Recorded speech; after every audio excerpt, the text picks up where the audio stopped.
Vamos falar sobre os capítulos 18, 19 e 20 de Josué. Lembrando aqueles que nos assistem pelo vídeo, pelo áudio, que nós estamos seguindo uma tabela bíblica que você pode ler a Bíblia toda em um ano. E você pode encontrar essa tabela no nosso canal no YouTube, Caminhando pela Bíblia, na aba Sobre. Você vai achar isso lá e pode fazer download e pode seguir direitinho. Então é muito fácil de fazer. E é muito importante que você leia os capítulos, no caso hoje são os capítulos 18, 19 e 20 de Josué, antes de ouvir nossos comentários.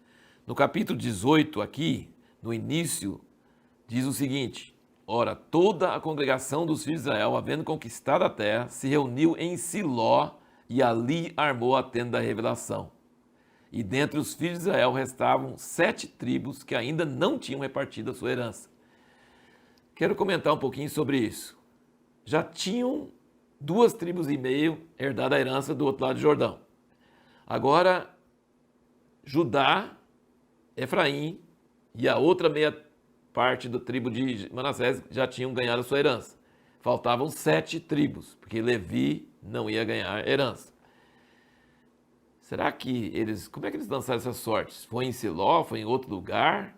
Não dá para saber, a Bíblia não fala. Por que lançaram só para essas tribos e não para as outras? Também não se sabe. O fato é que agora faltavam 7 tribos, Josué teve que dar a bronca, porque vocês estão demorando, e lançaram as sortes aqui em Siló. Como que escolheram Siló? Siló fica na tribo de Efraim, que depois veio a ser o reino do norte. E o tabernáculo ficou lá há muito tempo, em Siló. Depois nós vamos ver na história o que aconteceu. Mas muitas vezes nos ajuda a ler nos Salmos. Não sabemos, não tem jeito de saber como escolher um Siló. Não fala que Deus escolheu e não dá para saber por que ficou lá. Mas o tabernáculo ficou lá. E no Salmo 78, versículo 60, fala sobre o pecado de Israel e aí fala: pelo que desamparou o tabernáculo em Siló, a tenda da sua morada entre os homens, dando a sua força ao cativeiro, a sua glória à mão do inimigo. E isso está referindo a coisa que nós vamos ver no livro de Samuel, que a arca foi tomada pelos filisteus e foi tirada de Siló e tudo isso, nós vamos ler depois. Mas aqui fala que ele desamparou o tabernáculo em Siló, a tenda da sua morada entre os homens. Depois, no versículo 67 desse capítulo 78 de Salmos, ele diz: além disso, rejeitou a tenda de José e não escolheu a tribo de Efraim. Antes escolheu a tribo de Judá, o monte Sião que ele amava. Edificou seu santuário como os lugares elevados, como a terra que fundou para sempre. Também escolheu a Davi, seu servo, e o tirou dos apriscos das ovelhas. Então aqui nós vemos que primeiro o tabernáculo ficou em Siló, depois, muitos anos depois, foi para Jerusalém. E Deus rejeitou Efraim e Siló e ele escolheu Judá e Jerusalém e Davi. Então esses são fatos que depois nós juntos vamos perceber como é que isso aconteceu. Alguns fatos interessantes aqui. Você percebe no capítulo 19 que Josué só recebeu a sua herança depois que todo Israel recebeu a sua herança. É igual o capitão do navio. Ele só sai do navio na hora que todo mundo mais saiu seguro. Então Josué não recebeu a herança dele até que todo mundo recebeu a herança deles. Aí ele recebeu a herança dele.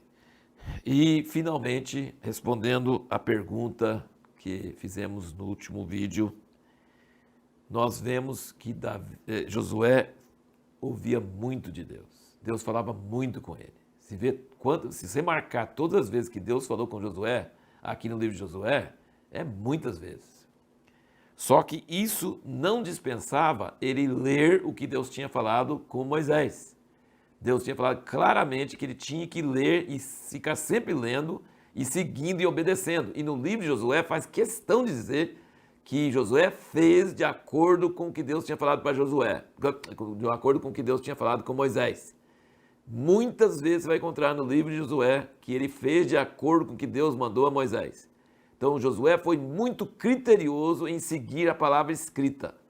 A Bíblia é de fundamental importância para nós, mas só a Bíblia não resolve, preste bem atenção. Josué teria ficado perdido se tivesse só a palavra escrita. Ele precisava ouvir a voz de Deus dando instruções para situações do dia a dia. Na palavra escrita por Moisés, Deus fala com Moisés: guarda as tábuas da lei escritas dentro da arca, mas ali virei a ti entre os querubins e falarei sobre tudo que eu quero falar sobre os filhos de Israel.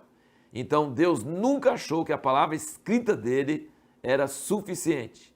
Ele sempre falou que a palavra escrita era essencial. Você não pode ter direção de Deus na sua vida se você não dá valor à palavra escrita e ler e meditar nela todo dia da sua vida. Você precisa fazer isso.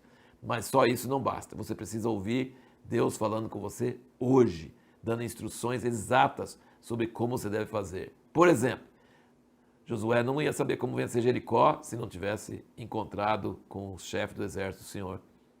E muitas outras coisas aqui, imediatas, específicas, Deus falou para Josué. Então é necessário não só a palavra escrita, mas a palavra falada por Deus. Eu quero aproveitar aqui para indicar um livrinho muito curtinho chamado Como Achar a Vontade de Deus. Ele fala de 7 luzes e que uma dessas luzes é a palavra escrita, mas outra luz é o Espírito Santo falando no seu coração e depois ele fala de mais 5. Então, se você quer fazer a vontade de Deus, você precisa não só da Bíblia, precisa da Bíblia como base, mas você precisa de muitas outras luzes. É um livreto pequenininho, você acha no site da Revista Impacto, Como Achar a Vontade de Deus. Um livro muito útil, muito maravilhoso.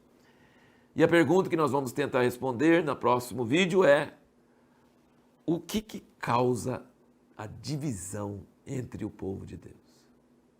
Por que o povo de Deus se divide tanto?